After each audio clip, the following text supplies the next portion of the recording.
Sabemos, por experiência cotidiana, que o mundo de repente aparece quando acordamos. De onde vem ele?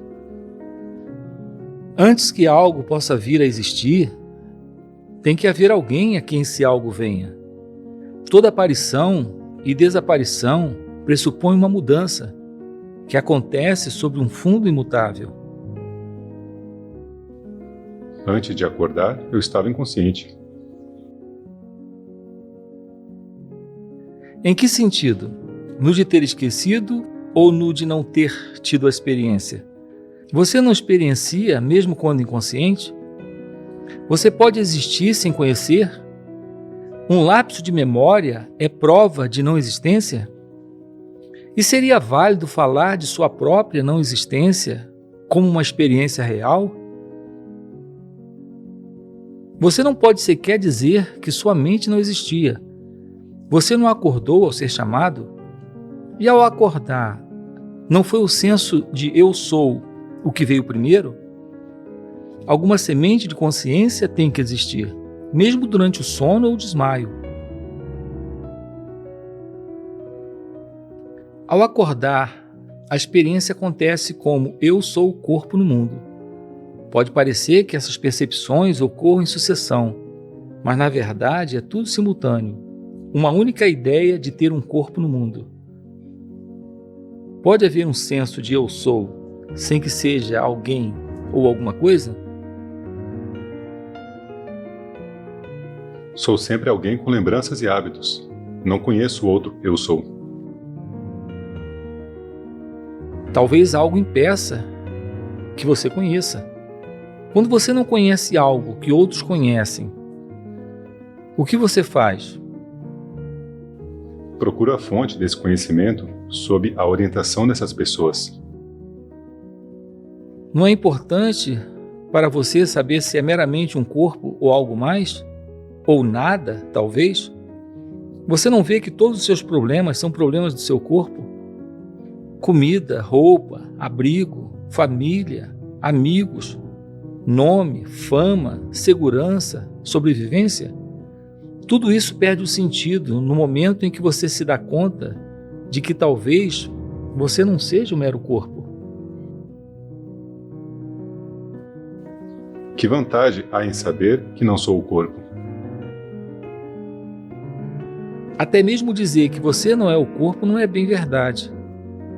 De certo modo, você é todos os corpos, corações e mentes, e muito mais.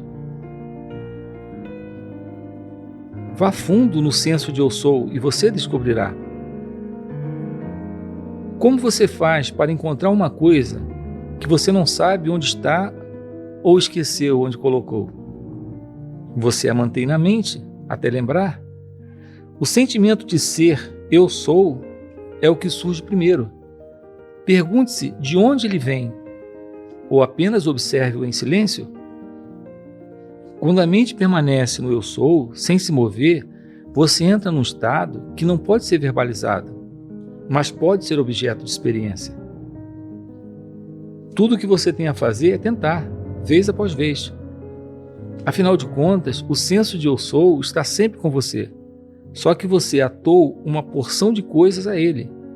Corpo, sentimentos, pensamentos, ideias, posses, etc.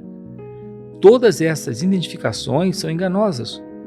Por causa delas, você pensa ser quem não é. O que sou, então? Basta saber o que você não é. Você não precisa saber o que é, porque na medida em que conhecimento significa descrição, em termos do que já é conhecido, por percepção ou conceito, o autoconhecimento não é possível, porque o que você é não pode ser descrito, a não ser em termos de negação total. Tudo que se pode dizer é: eu não sou isso, eu não sou aquilo. Não se pode dizer com o mínimo de sentido: isto é o que eu sou. Simplesmente não faz sentido. O que você consegue apontar como sendo isso ou aquilo não pode ser você. Certamente você não pode ser outra coisa. Você não é algo que possa ser percebido ou imaginado. Entretanto, sem você não pode haver nem percepção, nem imaginação. Você observa o coração sentindo, a mente pensando, o corpo agindo. O simples ato de perceber mostra que você não é aquilo que é percebido por você. Pode haver percepção ou experiência sem você? Uma experiência tem que pertencer a alguém. Alguém deve vir e declarar que a experiência é dele. Sem um experienciador, a experiência não é real. É o experienciador que confere realidade à experiência. Uma experiência que você não pode ter, que valor teria para você? O senso de ser um experienciador, o senso de eu sou, não é também uma experiência? É óbvio que sim. Qualquer coisa que tenha sido objeto de experiência é uma experiência. E em cada experiência surge o seu experienciador. A memória cria a ilusão de continuidade. Na verdade, cada experiência tem seu próprio experienciador e o sentido de continuidade se deve ao fator comum na raiz de todas as relações experienciador-experiência. Identidade e continuidade não são a mesma coisa. Da mesma forma como todas as flores têm sua própria cor, mas todas as cores são causadas pela mesma luz, muitas experiências surgem na consciência, indivisa e indivisível, cada uma delas distinta na memória, mas todas idênticas em sua essência. Essa essência é a raiz, a base, a possibilidade fora do tempo e do espaço de todas as experiências. Como chegar até ela? Não é preciso chegar até ela, pois ela é o que você é. Ela chegará até você, se você lhe der uma chance. Livre-se de seu apego ao irreal, e o real, rápida e suavemente, tomará o lugar que lhe é de direito. Pare de se imaginar sendo ou fazendo isso ou aquilo, e a realização de que você é a fonte e o coração de tudo despontará em você. Com isso virá um imenso amor, que não é escolha, nem predileção, nem apego, mas um poder que torna todas as coisas adoráveis e dignas de amor. Você está sentado à minha frente e eu estou aqui, aos seus pés. Qual é a diferença básica entre nós? Não há diferença básica? No entanto, deve haver alguma diferença real. Eu venho a você, você não vem a mim. Porque imagina diferenças, você fica indo aqui e acolá, em busca de pessoas que você considera superiores. Você também é uma pessoa superior. Você afirma conhecer o real e eu não. Eu alguma vez disse que você não conhece e que, portanto, é inferior? Deixe que aqueles que inventaram distinções como essas venham prová-las. Não afirmo conhecer o que você não conhece. Na verdade, sei muito menos que você.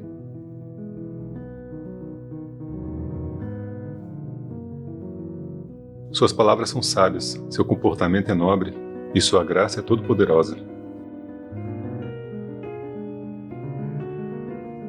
Nada sei sobre isso, e não vejo diferença entre você e eu. Minha vida é uma sucessão de acontecimentos, exatamente como a sua. Só que eu não sinto apego, e vejo o espetáculo passageiro como um espetáculo passageiro, enquanto você se apega às coisas e se deixa levar por elas.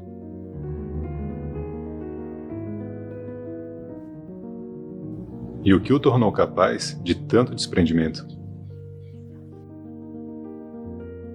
Nada em particular. Aconteceu de eu confiar no meu guru. Ele me disse que não sou nada além de mim mesmo, e acreditei nele. Confiando nele, passei a agir de maneira compatível e deixei de me interessar por aquilo que não era eu, nem meu. Por que você teve a sorte de confiar inteiramente em seu mestre, enquanto a nossa confiança é apenas formal e verbal? Quem sabe? Aconteceu assim. As coisas acontecem sem causa, sem motivo. E afinal, o que importa quem é quem? Sua auto-opinião sobre mim é apenas uma opinião. A qualquer momento você pode mudá-la. Por que dar importância a opiniões, mesmo as suas? Seja como for, você é diferente. Sua mente parece estar sempre serena e feliz, e milagres acontecem à sua volta. Nada sei sobre milagres, e me pergunto se a natureza admite exceções às suas leis, a não ser que concordemos que tudo é um milagre. Quanto à minha mente, ela não existe. Há a consciência na qual tudo acontece. Isso é bastante óbvio e faz parte da experiência de todos nós. Só que você não olha com cuidado suficiente. Olhe bem e você verá o que eu vejo. O que você vê? Vejo o que você poderia ver aqui e agora, não fosse o foco errado de sua atenção. Você não dá atenção a si mesmo. Sua mente está toda entregue às coisas, pessoas e ideias, nunca a si próprio. Traga seu ser ao foco, dê sua atenção, torne-se consciente de sua própria existência. Veja como você funciona. Observe os motivos e os resultados de suas ações. Estude a prisão que você construiu em torno de si, por inadvertência. Sabendo o que você não é, você chega a conhecer a si mesmo. O caminho de volta a si mesmo passa pela recusa e pela rejeição. Uma coisa é certa, o real não é imaginário, e tampouco é um produto da mente. Mesmo o senso de eu sou não é definitivo. Embora seja uma indicação útil, ele mostra onde buscar, mas não o que buscar. Basta observar bem. Quando você estiver convencido de que a única coisa verdadeira que pode dizer sobre si mesmo é eu sou, e de que nada que possa ser apontado pode ser aquilo que você é, o eu sou deixa de ser necessário. Você não estará interessado mais em verbalizar o que você é. Tudo que você precisa é se livrar dessa tendência de definir a si próprio. As definições se aplicam apenas a seu corpo e às suas manifestações. Quando essa obsessão com o corpo terminar, você voltará a seu estado natural, de forma espontânea e sem nenhum esforço. A única diferença entre nós é que eu sou consciente de meu estado natural, enquanto você está distraído. Da mesma forma que o ouro transformado em joias não vale mais que o ouro em pó, exceto quando a mente estabelece a diferença, nós somos um único ser, diferimos apenas na aparência. Descobrimos isso sendo sérios, buscando, investigando, questionando a cada dia e a cada hora, e dedicando nossas vidas a essa descoberta. Da maneira como vejo, não há nada de errado com meu corpo, nem com meu ser real. Eles não são de minha autoria e não precisam de aperfeiçoamento. O que causa problema é o corpo interior, quer o chamemos de mente, consciência, ego, ou o nome que for. O que você vê de errado em sua mente? Ela é inquieta, ávida pelo que é agradável e temerosa do desagradável. O que há de errado em buscar o agradável e evitar o desagradável? Entre as margens da dor e do prazer, o rio da vida corre. É apenas quando a mente se recusa a fluir com a vida e encalha nas margens que ela se torna um problema. Com fluir com a vida, quero dizer aceitação. Deixar vir o que vem e deixar ir o que vai. Não deseje, não tema, observe o que de fato acontece, da maneira como acontece e quando acontece. Em última análise, nem o observador você é. Você é a potencialidade última, da qual a consciência onipresente é a manifestação e a expressão. No entanto, entre o corpo e o ser, há uma nuvem de pensamentos e sentimentos que não servem nem ao corpo nem ao ser. Esses pensamentos e sentimentos são frágeis, transitórios e sem sentido. Pura poeira mental que segue e sufoca. E, no entanto, lá estão eles, obscurecendo e destruindo. É claro que a lembrança de um acontecimento não pode se passar pelo acontecimento em si. A antecipação, tampouco. Há algo de excepcional e único no acontecimento presente, que o anterior e o próximo não possuem. Uma vivacidade, uma realidade. Ele se destaca como que iluminado. O acontecimento presente traz o selo da realidade, o que não acontece com o passado nem com o futuro.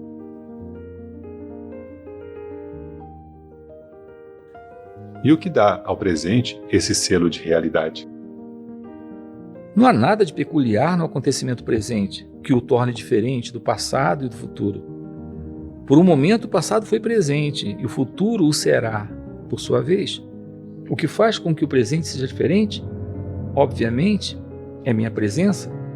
Eu sou real, pois sou sempre agora, no presente. E aquilo que está comigo agora compartilha de minha realidade. O passado é memória, o futuro é imaginação. Não há nada no acontecimento presente em si que o faça sobressair como real. Pode ser uma ocorrência simples e periódica, como um relógio batendo as horas. Apesar de sabermos que as batidas sucessivas são idênticas, a batida presente é bem diferente da anterior, ou a próxima, tal como lembrada ou esperada. Uma coisa focalizada no agora está comigo, pois eu estou sempre presente. Eu confiro ao acontecimento presente a minha própria realidade. Mas lidamos com coisas lembradas como se fossem reais. Só pensamos nas lembranças quando elas vêm para o presente. O esquecido não conta, até que nos lembremos dele, o que implica trazê-lo para o agora.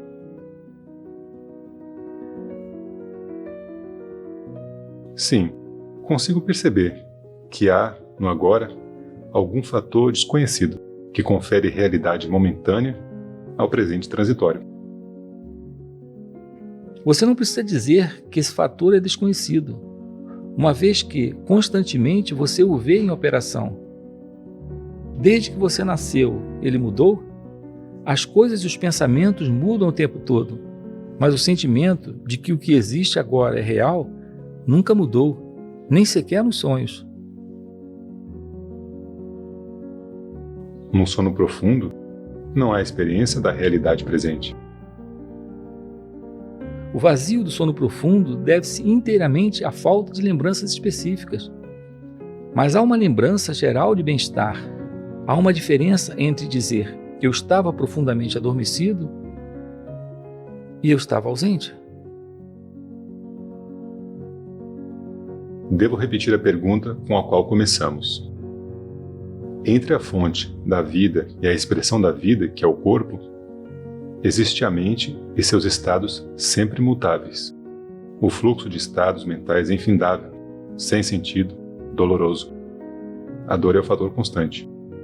O que chamamos de prazer é apenas uma brecha, um intervalo entre dois estados dolorosos. Desejo e medo são os fios que tecem a vida, e ambos são feitos de dor. Minha pergunta é: pode haver uma mente feliz? O desejo é a lembrança do prazer e o medo é a lembrança do desprazer. Ambos tornam a mente inquieta. Os momentos de prazer são simples hiatos na corrente da dor. Como pode a mente ser feliz? Isso é verdade quando nós desejamos o prazer ou tememos a dor. No entanto, há momentos de alegria inesperada e não antecipada. Pura alegria, não contaminada pelo desejo, não buscada, não merecida, um presente de Deus. E, no entanto, a alegria só é alegria sobre o pano de fundo da dor.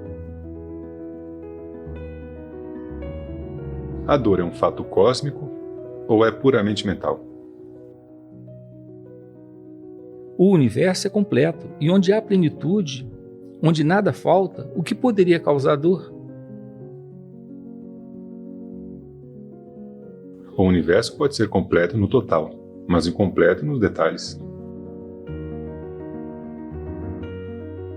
Uma parte do todo, vista em relação ao todo, também é completa. Só quando vista isoladamente ela se torna deficiente e, portanto, um lugar de dor. O que causa o isolamento? Limitações da mente, é claro. A mente não pode ver o todo na parte. É mais ou menos isso. A mente, por sua própria natureza, divide e opõe. Será que pode haver uma outra mente que una e harmonize, que possa ver o todo na parte e a parte como totalmente relacionada ao todo? Onde posso procurar por essa outra mente?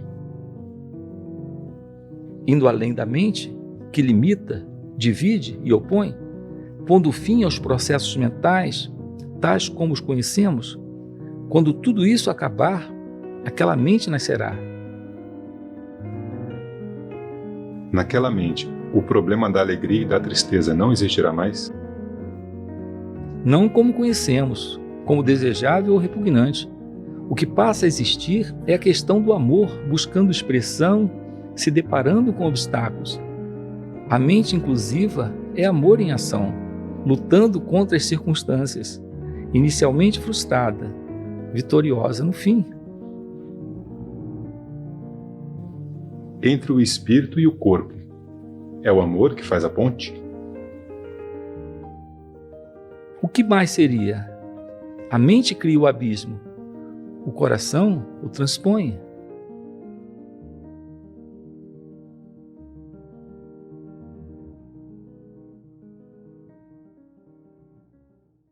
A verdade do que aqui é dito é firme e perene, e a prova disto está naquele que escuta, na profundidade e nas mudanças permanentes em todo o seu ser. Não é alguma coisa que ele possa duvidar, a menos que duvide de sua própria existência, o que é impensável,